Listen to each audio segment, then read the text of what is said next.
The Complete Angler is a practical guide to the art of angling or fishing. The work has a nominal plot. Piscator, that is a fisherman, Venator, a hunter, and Ausips, a falconer, meets by chance and fall to discussing the merits of each man's preferred spot. Piscator's eloquent description of the joy and virtues of fishing um, convinced Venator to accompany him for several days of fishing. The bulk of the work, however, consists of practical advice to fishermen, as told by Piscator to Venator, that is, a fisherman to a hunter, about such topics as bait and fishing equipment, the habits of different kinds of fish, and methods of catching and cooking various fish. John Donne and Richard Hooker, in the gentle, intelligent theology of these friends and colleagues, Walton saw an ideal middle path between the extremes of Puritan and of realist. One of the themes of the Compleat Angler centers on finding this ideal and theological based comparison between two extremes of thought. Early in the work, Piscator and his student Venator encounter a hunter pursuing otters. Although Piscator and the hunter enjoy a pleasant enough exchange, Piscator later confides Venator that he does not care much for the company of the hunter because he swears exclusively and is given to sacrilegious and lewd jest. Piscator or a fisherman is not a prude. However, he explains that he doesn't enjoy the company of serious and overly grave men sorry,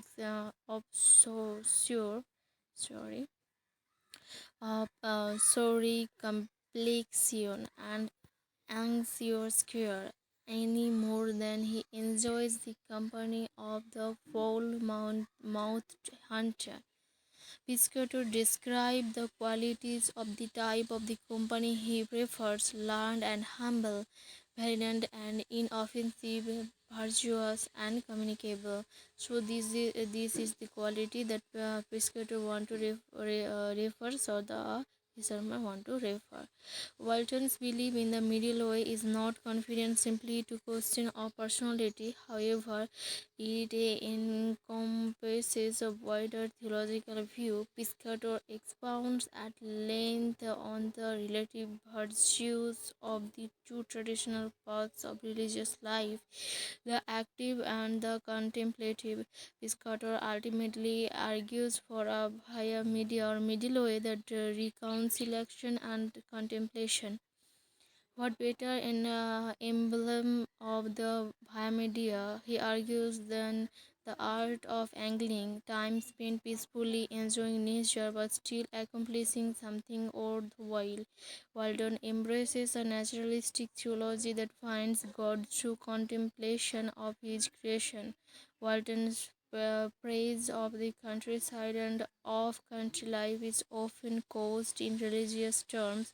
Walton's religious beliefs required action too, and specifically acts of charity. The bounty of fish that Piscator catches allows him to make a charitable offering of food to poorer characters, such as the group of beggar and the milkmaid and her mother. While the opposing attraction of the creative and contemplative lives are nothing new to literature or theology, for Walton and others of his day, they had a special meaning.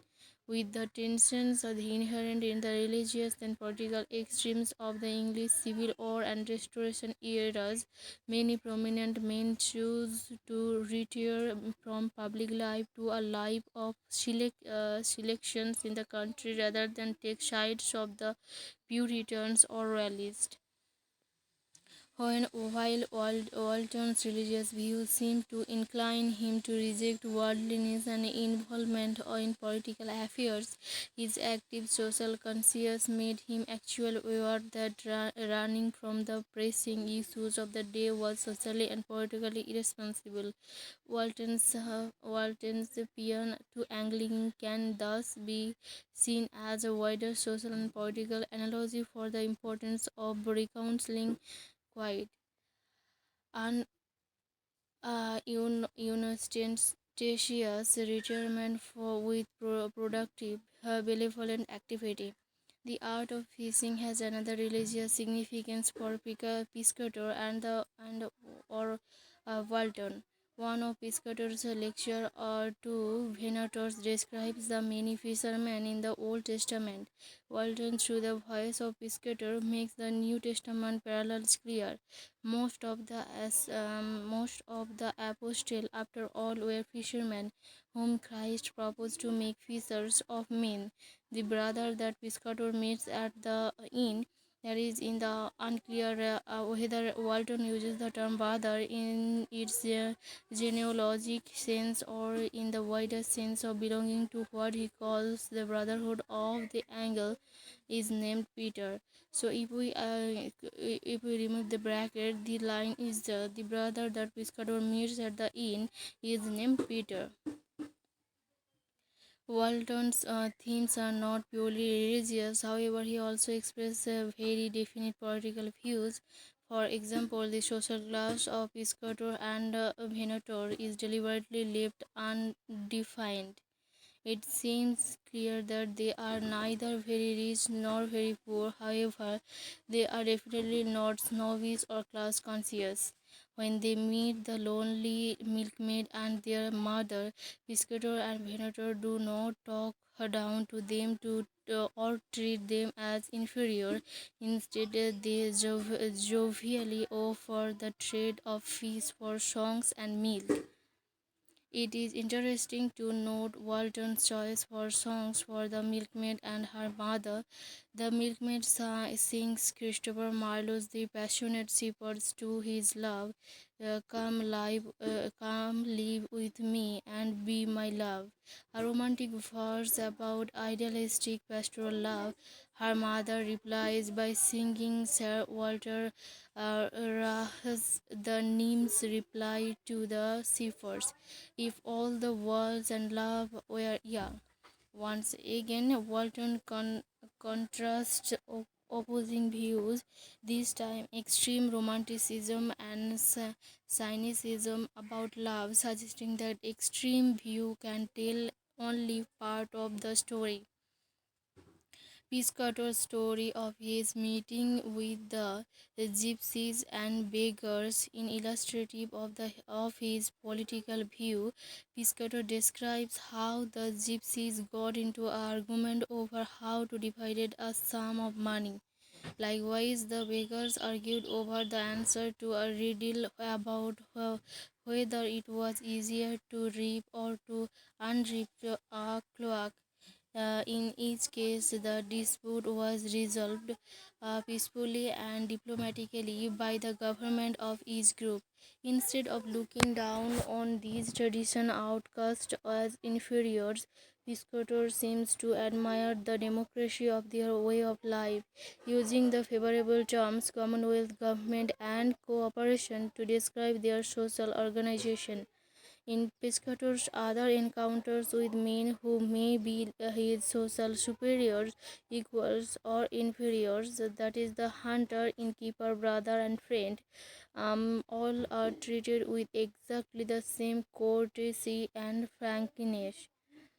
No study of Walton's work would be complete without a discussion of his style. By choosing a dialogue as the structure of his work, Walton is able to maintain an informal, conversational tone. He constantly lightens the lengthy technical passage with humorous verses or over observations, and his philosophical and theological observations are neither pedantic nor beloved. Walton uses devices such as Piscator seeming to lose his train of thought or wander from the subject, and he is crediting things like receipts or bits of fishing lorry to friends who are sometimes named and sometimes not, to make the dialogue seem as if it were really spoken by a living person rather than formally composed by an author. The apparent artliness is a very careful construction used by Walton to give the dialogue a warm, intimate, and often humorous tone. It is the easy and pleasant tone, along with Walton's intelligent observation on a wide variety of political and religious subjects, that makes the complete angler more than a sportsman's handbook. It is also a finely crafted work of literature that for centuries has been enjoyed by fishermen and lovers of literature alike. So that's all for today. If you like that, please share, subscribe, and comment my channel. And this is